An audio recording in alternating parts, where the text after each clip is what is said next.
All right, so today we are going to go over all the rings that I have, all the replica rings. And so I just thought I'd do a quick video where I just literally show you every single ring. And if you guys want to hear about any rings in particular, I'll do a follow-up video, but you tell me below. If anyone's are cool, you're like, hey, what's that? Do more about that. I'll talk all day about any of them. But since I have so many of them, I thought I'd just do a quick blast through. So go ahead, check them out. And nothing fancy with this video, no pop-ups, no extra little video clips, just a quick video of all the rings that I have. And if there's any you want to talk about, let me know and I'll make it happen. So without further ado, let us go see the rings.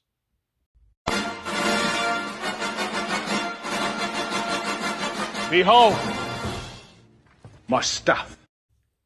First up, Peter Jackson, Lord of the Rings.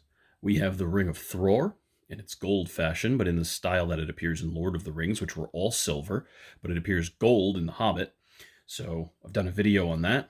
We have Nenya, we have Narya, and we have Vilya in its proper gold. It often appears silver in a lot of replicas. It's not supposed to be gold. We have the Ring of Barahir. Two different style licensed rings, Kings of Men rings, Nazgul rings. A one ring, which has, of course, the Tenwar on the inside and the outside. And then a generic gold ring with a more proper thickness and shape as it appears when it drops on the floor of Bilbo's study. That's all the important rings that I have from Lord of the Rings. Next, we have some different rings from DC Comics.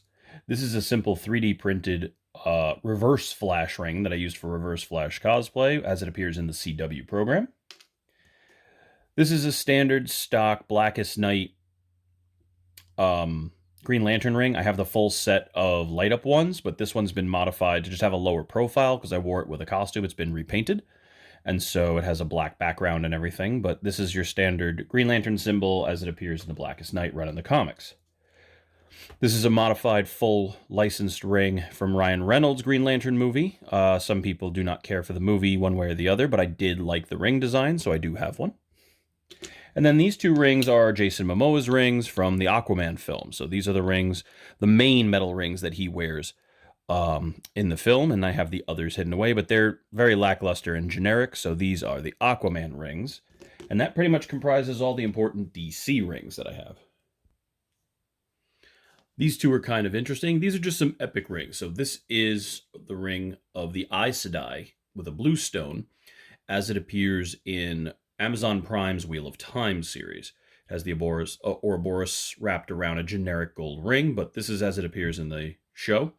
And then this is kind of a fun one. This goes back to the 90s. This is a replica of the Ring of the Shadow, an agent of the Shadow. So these are the rings that the Shadow gave his agents in that Alec Baldwin movie as they were designed. Of course, the Shadow rings, quote unquote, go all the way back to Radio Show, dating all the way back to the time of Orson Welles. So I've always kind of wanted one, found one randomly that I really liked. Horror-wise, we got a couple different things. So obviously the KOS rings. We have a pewter ladies ring cast from an actual screen-used ring. We have a lineage KOS ring where this is cast from a screen-used ring. And then this was rebuilt by Kurt over at CB Studios. And this, of course, has all the major details of the Knights of Samaria. We have a reconstructed lineage cast ring of Dracula. If you don't know the history of this ring, I'll do a separate video breaking down its entirety. But most famously, Lon Chaney Jr., the cap of which was recast and used for Christopher Lee. This thing goes all the way back to the old days. And it's a very, very interesting piece. And we'll talk about the lineage of it one day. I've done a video on this, but this is the ring, of course, of Marcus Corvinus, and this is from Underworld. Very, very nice replica that I got. And this is the ring of Lucifer. I guess this could technically go under DC, but this particular ring is a replica of the ring worn by Tom Ellis in the show Lucifer. And, of course, it is the ring of Lilith, the first wife of Adam. If you haven't seen the show, I highly recommend it.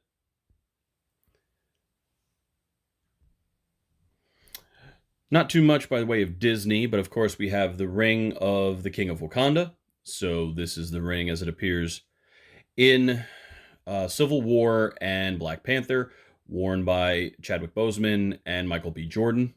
And then we have from Solo, we have the Ring of the Crimson Dawn, which powers Dryden Voss's ship. I really like this. Lastly, what you might find on HBO. They make an official one of these, however, this is a fan-made one that I love to death.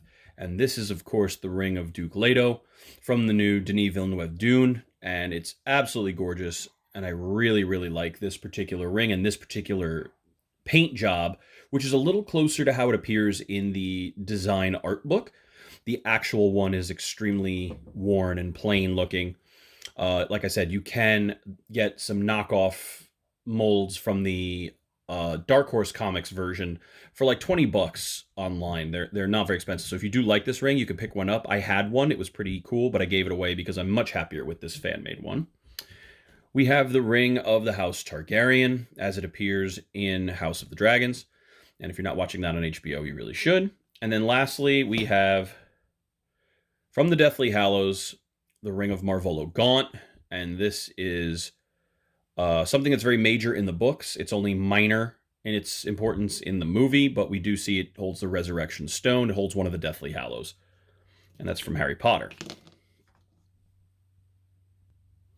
And then lastly, what would be a ring debut video without showing off all of Jack Sparrow's really epic rings.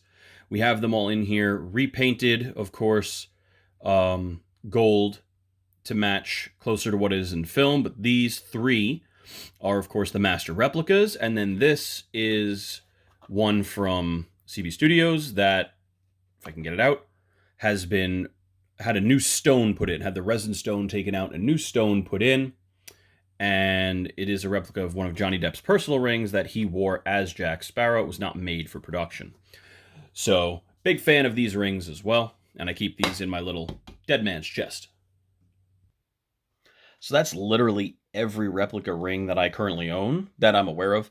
Like I said, I do have the replica full set of the Blackest Night comic book series light up rings that are plastic. They're packed away somewhere. But I showed the main one, which is the Green Lantern's ring. Nobody really cares about the rest of the lanterns. But yeah, that's kind of what's going on. I do have some other random ones that were attached with comic books, things like the plastic ring of the Legion. The Flash actually had a ring at one point that was with the comic books. And of course, there's new rings coming out that I want to get, like Barry Allen's ring from the movie The Flash. They make a nice, cool replica of that one. So there's a bunch of different ones out there that I still don't have yet. Rose Tycho's ring from episode 8, the Rebel reveal ring. That's a pretty cool one that I'll pick up at some point. I want Snoke's ring. I had bought one at one point, but it got lost in shipping and it was refunded because they couldn't figure out what happened to it.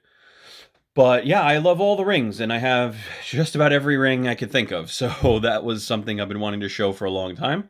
So it was a ring thing video. Thanks for checking it out, and hope you guys enjoy upcoming videos I have with a bunch of new stuff, including an updated Batman costume. I'll update you guys on what's going on with my Witcher, all that fun stuff. So stay tuned, and cheers.